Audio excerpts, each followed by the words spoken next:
Sahabat setia Gowor yang dikasihi Tuhan, Shalom. Hari ini adalah Rabu 20 November 2024. Kembali kita akan bersama-sama menimba inspirasi hidup yang diambil dari Injil Lukas 19 ayat 11 sampai dengan 28.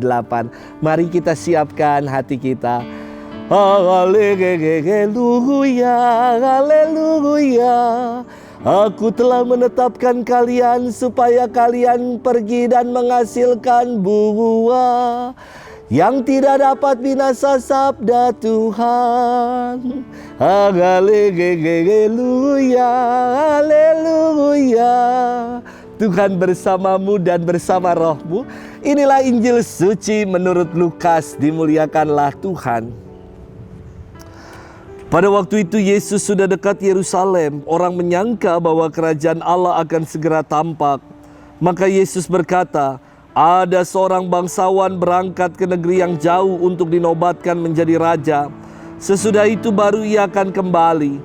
Maka ia memanggil 10 hambanya dan memberi mereka 10 mina, katanya.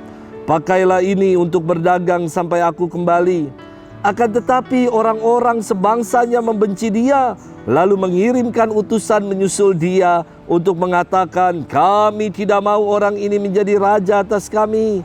Dan terjadilah, ketika ia kembali setelah dinobatkan menjadi raja, ia menyuruh memanggil hamba-hambanya yang telah diberinya uang itu untuk mengetahui berapa hasil dagang mereka masing-masing. Yang pertama datang dan berkata, Tuan, mina Tuan yang satu itu telah menghasilkan 10 mina. Katanya kepada hamba itu, baik sekali perbuatanmu itu, hai hamba yang baik. Engkau telah setia dalam perkara kecil, karena itu terimalah kekuasaan atas 10 kota. Datanglah yang kedua dan berkata, Tuanku, mina Tuan yang menghasilkan 5 mina. Katanya kepada orang kedua itu, dan engkau kuasailah 5 kota. Dan hamba yang ketiga datang dan berkata, Tuan, inilah mina Tuan, aku telah menyimpannya dalam sapu tangan. Sebab aku takut akan Tuan, karena Tuan adalah manusia yang keras. Tuan mengambil apa yang tidak pernah Tuan taruh, dan Tuan menuai apa yang tidak Tuan tabur.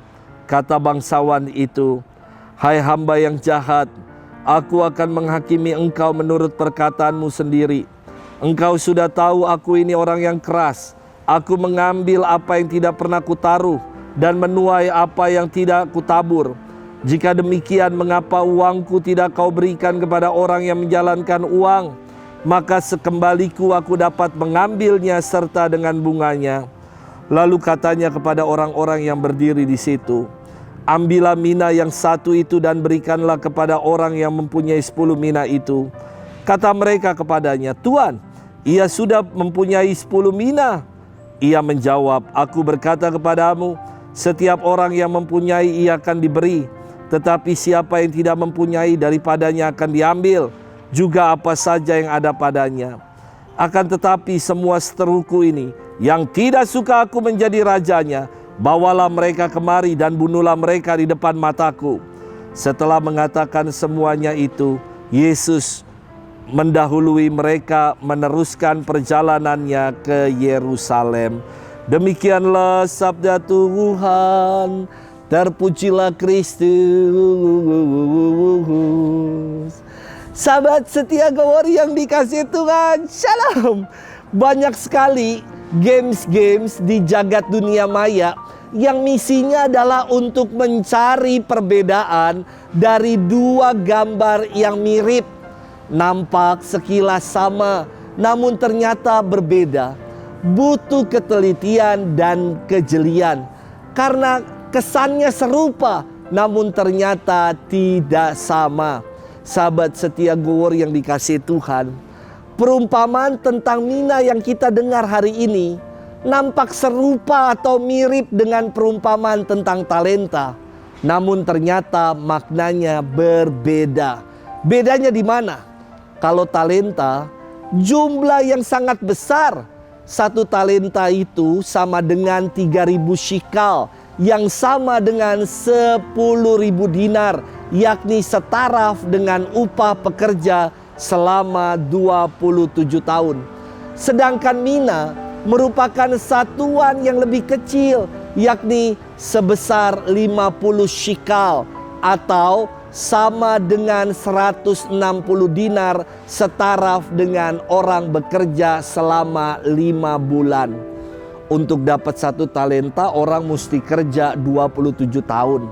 1 mina hanya 5 bulan orang bekerja. Yesus mengisahkan perumpamaan tentang mina bercermin dari peristiwa sejarah yang tidak asing bagi masyarakat Yahudi, yakni terkait perebutan kekuasaan dari ketiga putra Herodes Agung, Herodes Antipas, Herodes Arkelaus, dan Herodes Filipus. Ketiganya berambisi dan berebut untuk menjadi raja. Dan Arkelauslah yang diceritakan dalam perumpamaan ini, yang berambisi untuk menjadi raja orang Yahudi. Namun orang-orang Yahudi tidak menghendaki dirinya menjadi raja, maka mereka mengirimkan utusan kepada petinggi di Roma untuk menyatakan keberatan mereka seperti yang disampaikan dalam firman hari ini. Kami tidak mau orang ini menjadi raja atas kami. Mengapa Arkelaus ditolak oleh orang Yahudi? Karena ia tidak sepenuhnya orang Yahudi murni, melainkan orang Idumea. Dan kelakuan bejatnya, kelakuannya kejam, sewenang-wenang sama seperti ayahnya. Yesus mengangkat perumpamaan ini untuk mengatakan kepada orang banyak, kepada para muridnya, Raja Lalim engkau tolak, itu baik dan benar. Namun kenapa dirinya sebagai Raja Damai, pembawa sukacita, yang menyembuhkan banyak orang sakit, mewartakan pembebasan, kenapa dirinya ditolak? Ini sesuatu yang menyedihkan. Sahabat setia Gowori yang dikasihi Tuhan, di akhir perumpamaan ini dikatakan Yesus mendahului mereka untuk meneruskan perjalanannya ke Yerusalem.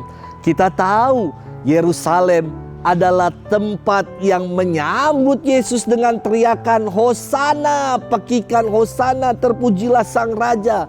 Namun kita juga tahu Yerusalem juga merupakan tempat yang menolak, dan Yesus menyerahkan dirinya untuk disalib di kota ini. Bagaimana dengan diri kita? Apakah kita mau membuka hati kita supaya Yesus meraja di dalamnya? Atau kita menutup hati, enggan untuk bersyukur, selalu bersungut-sungut dan menolak kehadiran Tuhan dalam hidup kita? Bukalah hati kita supaya Tuhan meraja di dalam hidup kita. Selamat bermenung, dan Tuhan memberkati kita selalu dalam nama Bapa dan Putra dan Roh Kudus. Amin. Semangat.